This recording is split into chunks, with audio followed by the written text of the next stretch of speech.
नमस्कार, बालविश्वमराठी बेबीमध्ये सर्वांचं मनापासून स्वागत. हेल्दी बेबी फूड रेसिपीमध्ये आज आपण बाळाचं वजन, ताकद आणि भूक वाढवणारी, खूप झटपट बनणारी, तेवढीच चवदार एक सुपर हेल्दी अशी एक रेसिपी पाहणार आहोत.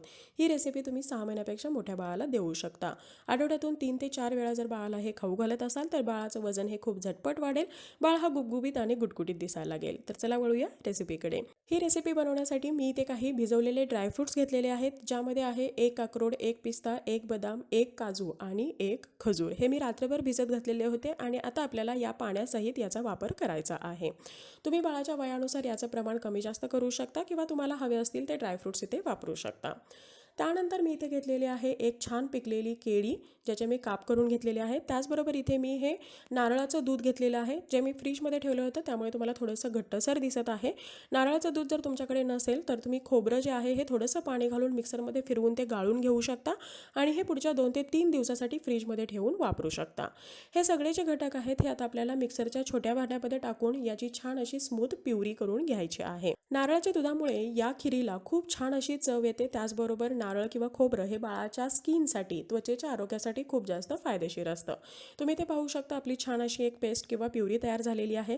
ही प्युरी आहे अशी सुद्धा तुम्ही बाळाला देऊ शकता किंवा फ्रीजमध्ये पुढच्या 3 दिवसापर्यंत तुम्ही ठेवूनही बाळाच्या वेगवेगळ्या खाऊमध्ये ही ॲड करू शकता, जी बाळासाठी अतिशय हेल्दी आहे.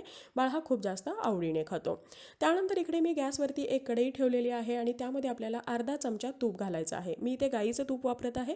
तुमच्याकडे जर म्हशीचं तूप असेल तर तेही तुम्ही वापरू शकता, फक्त ते होममेड असावं, घरी बनलेलं साजूक तूप असावं.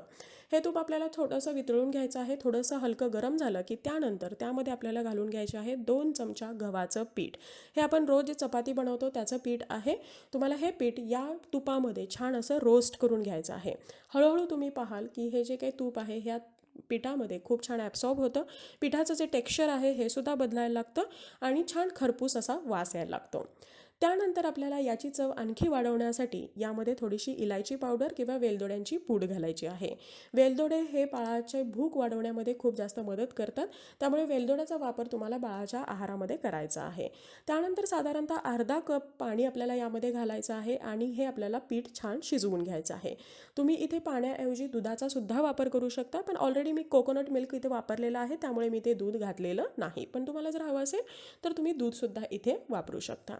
हे आपल्याला पुढच्या 2 ते 3 मिनिटापर्यंत शिजवून घ्यायचं आहे. जसं हे शिजत जाईल तशी याची कन्सिस्टन्सी ही थोडीशी घट्टसर बनायला लागते. तुम्ही ते पाहू शकता, हे खूप छान आपलं पीठ हे शिजलेलं आहे. वासही खूप छान येतो आहे आणि त्यानंतर आपल्याला इथे जे आपलं मिक्सरमध्ये बारीक करून ठेवलेली पेस्ट होती, ही पेस्ट आपल्याला यामध्ये घालून घ्यायची आहे, ज्यामध्ये कोकोनट मिल्क आहे, बनाना आहे आणि ड्रायफ्रुट्स आहेत.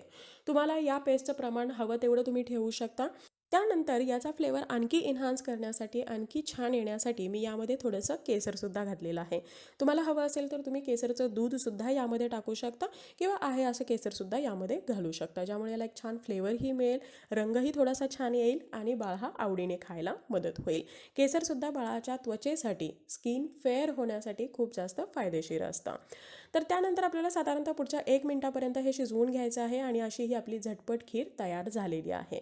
बाळाला ही कोमट असताना तुम्ही सर्व करू शकता. बाळ हा खूप आवडीने खाईल, आनंदाने खाईल. तुम्हाला हवं असेल तर तुम्ही यामध्ये थोडीशी साखर किंवा गूळसुद्धा घालू शकता, परंतु ड्रायफ्रूट किंवा कोकोनट मिल्कमुळे याला ऑलरेडी गोड चव आलेली आहे.